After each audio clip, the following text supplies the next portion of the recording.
I like Frozen 2.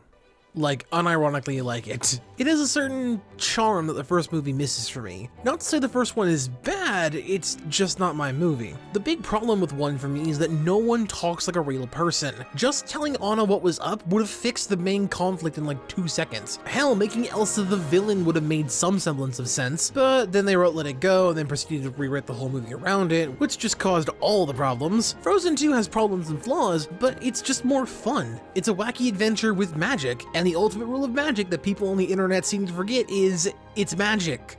Don't explain the magic. Let's unpack why, shall we? You guys remember Star Wars: The Phantom Menace? It's an alright movie, kinda unnecessary, but still a decent watch if you want to learn about tax law. But this scene is dumb and stupid and not needed because it explains something that didn't need to be explained and turned space wizards into a Christ allegory. The Legend of Korra did this in its second season with the origin of the Avatar, which also got turned into a God versus Satan kind of story. The only series I can think of that explains its magic well enough to make it not confusing to the audience is Harry Potter, and that's because it's simple. You have spells, you have wands, you can do basically anything with this combination, and that's all you need. Yes, there are laws governing how magic works, but those are more in place to separate the good guys from Wizard Trump. The real reason the laws are in place are to explain why our heroes just can't magic their way out of every scenario, because otherwise the conflict would hold no weight. Disney movies treat this the same way. In Tangled, the magic is very simple. A drop of sunlight hits the ground and sprouts a flower of eternal healing. It has a song that if you sing at the flower's receptacle, later Rapunzel's hair, then boom, it reverses time. It's never stated directly what the power does, but we can infer that it's simple time magic because the incantation you need to make it work, stating outright to reverse the clock.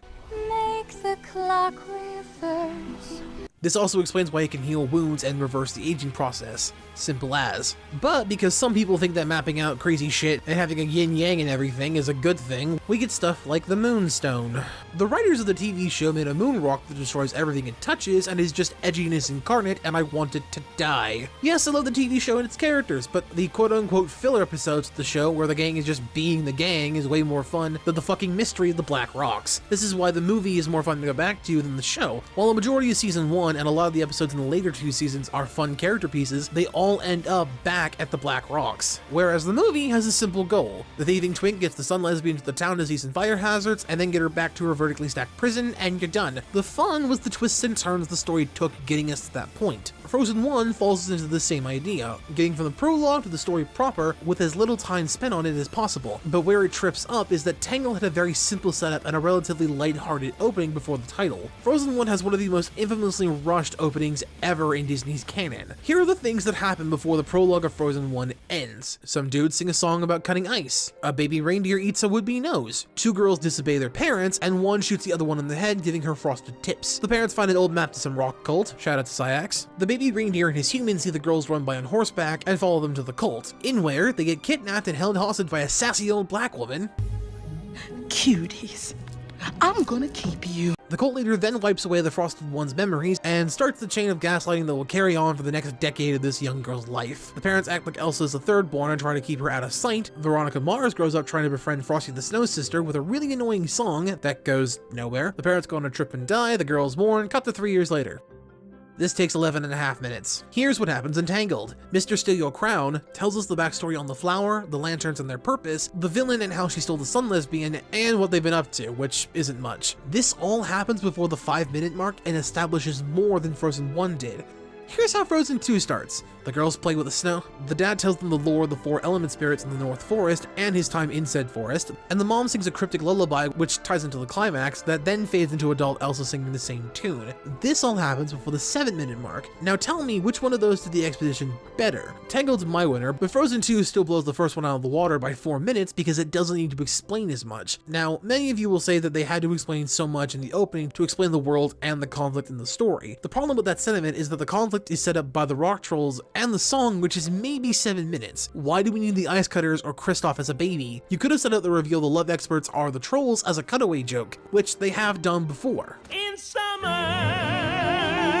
I'm gonna tell him. Don't you dare. Why treat this like a joke? Because setting it up in the beginning means nothing, it only serves to say, oh, hey, it's the kid and his healing from the opening. And that's about it. Restructuring it like this would be at least funny. Frozen 2 is funny right from the word go. The girls have more believable interactions and are just cute as all hell. The parents are still exposition fodder, but at least I like the mom in this one, and the dad gets a backstory that is then later expounded upon by the mom, so The music is also just better in the sequel. Like, I can count on one hand the musical numbers I think are necessary or even just good in the first film. While I find Snowman annoying, I get its point. Although you could have gotten across the same point without the song, shown here when Anna just slides past her door and sadly walks away, but I digress. For the first time in forever, it sets up the dichotomy better than Snowman and is actually how we meet our villain. Let It Go is a power move, but other than the ice castle and the dress being made, I don't really care. It is effectively Elsa's character arc, which I can't throw stones for because I gave it past to characters like Zephyr Breeze, and In Summer for being a fun break in the movie. Frozen Heart, Love is an Open Door, Snowman, and all the reprises besides Forever's add little to nothing to the story and are just really not worth giving a damn about. The conversation before and during Love is an Open Door starts is more than enough to explain what the relationship is. Why we needed our 4th out of 8 songs in the first act, I will never know. Cutting about half the opening songs and giving them to dialogue would have made everything stand out much more. The last song of the film is Fixer Upper with like 25 minutes before the credits, and that's just too many songs in an hour that isn't a Broadway show. This is a movie with a plot, not a workout at the gym. Come on, pick up the pace, let's go already! Tangled, by contrast, has about 5 songs spread over its 90-minute runtime. When Will My Life Begin in its reprise, Mother Knows Best in its reprise, I've Got a Dream, The Kingdom Dance, Now I See the Light, and The Song of Healing. The reprises make sense in this movie because they're reflections on Rapunzel's elation at being outside after being Stuck in the same place I've always been. and in Gotho's limp-handed attempts to get Rapunzel to listen to her being a bitch. Without these reprises, the moments wouldn't matter as much, and the actual numbers reinforce the events they're a part of, be it mundane boring shit, gaslighting, befriending thugs and ruffians, dancing like you have ragdoll physics, and falling in love. Frozen 1 uses those numbers in place of those events rather than reinforcing them. Frozen 2 falls more in line with Tangled and other traditional musical numbers by allowing its numbers to be part of the story and not be the story. Frozen 2 has so many good numbers. Where to start? Well, first off, let's work backwards from the theme of the film, that being change. Things change, time change, people change. Something that a lot of people bemoaned this movie for is being more serious than the first, and yet these same people wanted Zootopia to be about actually eating people. And somehow, people get mad this film didn't treat the Arendelians like shit for their king fucking over the Northaldrins. They also conveniently forget that no one in town, or even the girls, were there for any of this. The king who started all of this, and all but 3 of his troops are fucking dead. How that isn't punishment for those involved, I will never understand. It's not even like the Northaldrin built the castle or anything like that. They were just neighbors to the north of Arendelle, and that's about it. The king's the one who engineered the whole thing, and most of, if not all of his troops knew nothing of his intentions. This movie's theme of people changing and life moving on is way more impactful than anything I've seen in years. They kill off the snowman and have a grieving song about that and Anna's sister being dead for all she knows, and her still standing up and dealing with it and doing, well, The next right thing. everyone and their mother wants things to be more mature, and yet when the story takes itself seriously, it has the balls to do a story about loss and making things right, and even upending the status quo, you all spat in its face for not being the right kind of mature, because unless it's fucking Toy Story, none of you assholes like anything with a number 2 on it. The musical numbers reinforce the theme of change by having a number called Some Things Never Change that is itself full of things changing to make the point stick out. Not only for a joke, but also because it's true that while you're planning life and trying to keep things the same, life will move forward without you. It's also brought back with this little interaction with Anna and Olaf at the end of Act 2. Yes, some things never change, like the feel of your hand in mine. And you said some things never change, but since then, everything's done nothing but change. I know. But look, I'm still here holding your hand.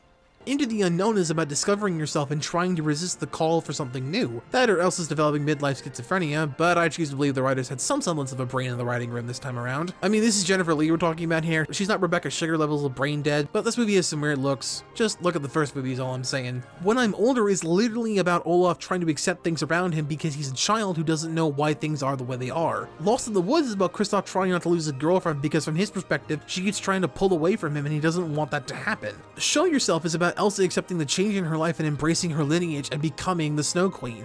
I see what you did there. All of these numbers explain the characters and the plot further by being actually important to what's going on. For me, the plot is really solid. It's magic. Who cares if it's not explained well? As I said above, the plot doesn't need to be explained 100% of the time because that's boring as fuck. The first movie has a worse plot to me because it's all about miscommunication and plot twists because meta shit. I like the characters, but the story just irks me to no end. The plot could have been undone in a 5-minute conversation and like a week of being angry and coming to terms with the fact that her sister has ice magic. But no, gaslighting and overall imprisonment is much better for a child to go through and children to watch. And while Anna is incredibly brave and has unlimited faith in her sister to the point that she's willing to die to save her, even though from her point of view, she basically ruined her life and is the one who was killing her technically, and that is commendable, the rest of the movie is still just one big miscommunication after another. No, the adventure story where these characters are dealing with magical stuff that is kept vague because they're not the fucking point of the story is somehow worse because, well, they didn't suffer, and the magic's not spoon-fed to us, and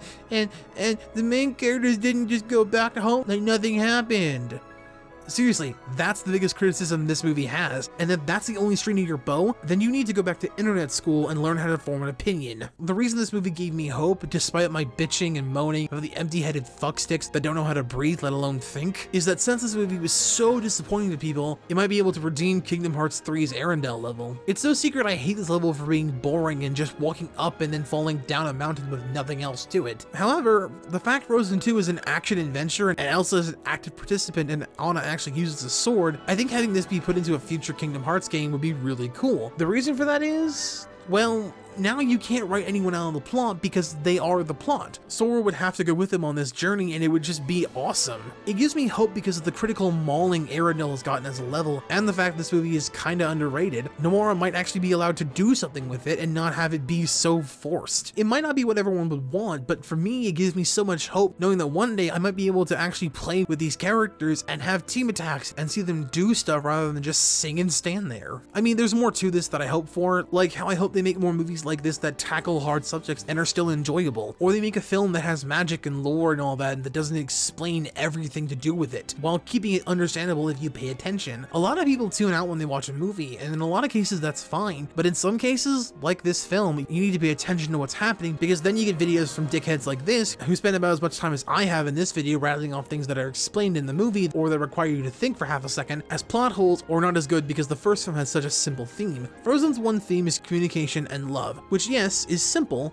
but it's hindered by a lack of any real communication or self-love until the very final moments of the movie. This film has its themes sprinkled throughout and is pretty well thought out if I'm being honest. So while I'm mad at everyone shutting their brains off at this movie and hating it, I have to say thank you, because we might get a good Frozen level out of it in the next decade or two, and that has to count for something. My name is Chris, and yes, Into the Unknown is better than Let It Go, and Show Yourself is better than Into the Unknown, but do you know what beats that? 80s reindeer power ballad. I'm lost in